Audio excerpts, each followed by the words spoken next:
परमात्मा ने कहा कि तुमने इनकी क्या हालत कर रखी है। परमात्मा ने कहा कि तू, ये तेरे भाई बहन है सारे, और निकम्मे तेरे पर विश्वास करके आ गए तेरे साथ, तो ऐसा जुल्म। तो इसने क्या कर रखा है, वहां ठगता है आपको। आज आपको ये बताया जा रहा है कि आपको कैसे लूटा जा रहा है, कैसे आप ही भिखारी बन गए। पहले जब वहां से आए सतलोक से तो आप पुण्यों से भरपूर थे, आप एक बहुत साहूकार के बेटे थे। पहले राजा लोग जो होते थे उनकी बेटे और बेटियां, जो धनी राजा होते थे, सोने के हार, सोने की जूतियां, सोने के, यहाँ तक जैसे अपना राजस्थान में देखे होंगे अभी तक पहनती माताएं चांदी के पहनते, वो सोने के होते थे। और कपड़े सुंदर, उनमें भी हीरे मोती जवाहरा जड़े होते थे। और वो ऐसे हम वहां थे, भक्ति से परिपूर्ण सेठ थे, सारी सुविधाएं प्राप्त थी। अब हम आगे उन सारे आभूषणों समेत, यानी सारी भक्ति समेत इसका साथ भाग्य, जैसे एक अमीर सेठ की लड़की उन्हीं के एक नौकर के साथ भाग गई, हमारे साथ वो बनी हुई है। अब ये उस भागने से पहले उनके जो चल रहा था विचार विमर्श, उनका पता माँ बाप को लग गया।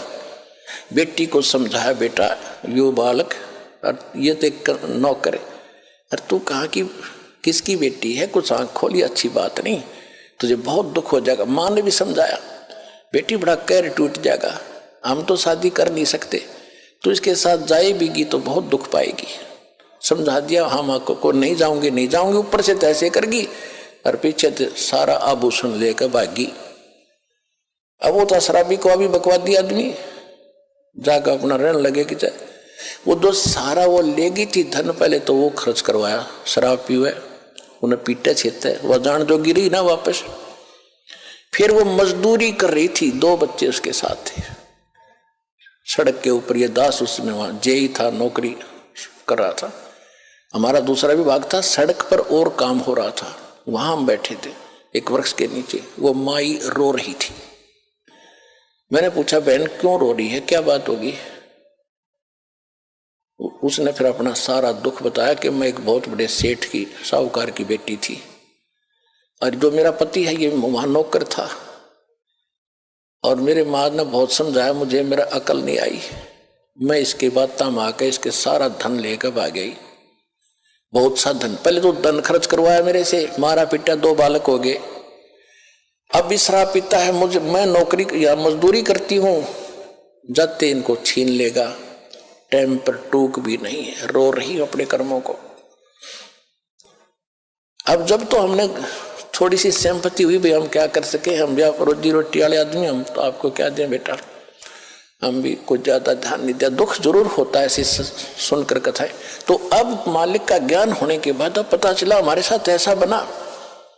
अब ये हमें लूट रहा है, सता रहा है, हमारी ब्रेन माटी कर रहा है, मजदूरी करो, लाओ कमा कर मैं खाऊंगा। कैसे? आप पहले जो धन लेकर आए थे अपने बाप से, वो तो इसने महास्वर्ग में आपको वहां रखा ठाठ से, और आपके उस पुण्य के ऊपर इसने कमीशन रखा है। होटल बना रखा है अपनी, वहां बनो खूब बढ़िया साजबाज, किसी में 25% कमीशन देता है, और पैसे जो वहां खाने पीने के ठाठ हैं, विमान है, वो आपकी पूंजी खर्च होती है।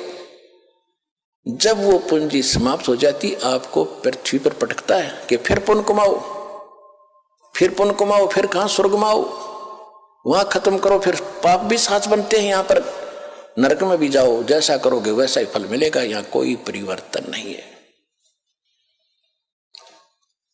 अब परमात्मा ने आके बताया, होए होए, परमात्मा ने कहा, रे जालिम, ये जुल्म कर रखा है तेने, हैंड टू माउथ कर दिए कि सेठ के बेटी बेटा बेटी थे, और तेने के जुल्म कर रखा है, इनसे मजदूरी कराता है, मौज तू मार रहा है, तेरे देवता मार रहे हैं, ब्रह्मा विष्णु महेश क्या है, ये भी आप कमाई कराते हैं तुमसे।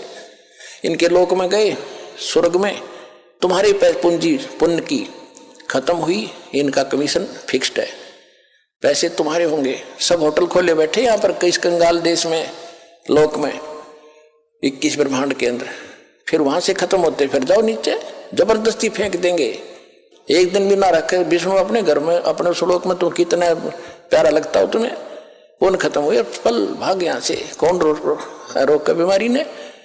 तो तुम कहाँ उठोगे, उस अपने पिता के घर पर जाके, वहां फिर कोई नहीं आपको भगाएगा, सीने से लगाएगा, सारे सुख देगा, उस सतलोक चलो।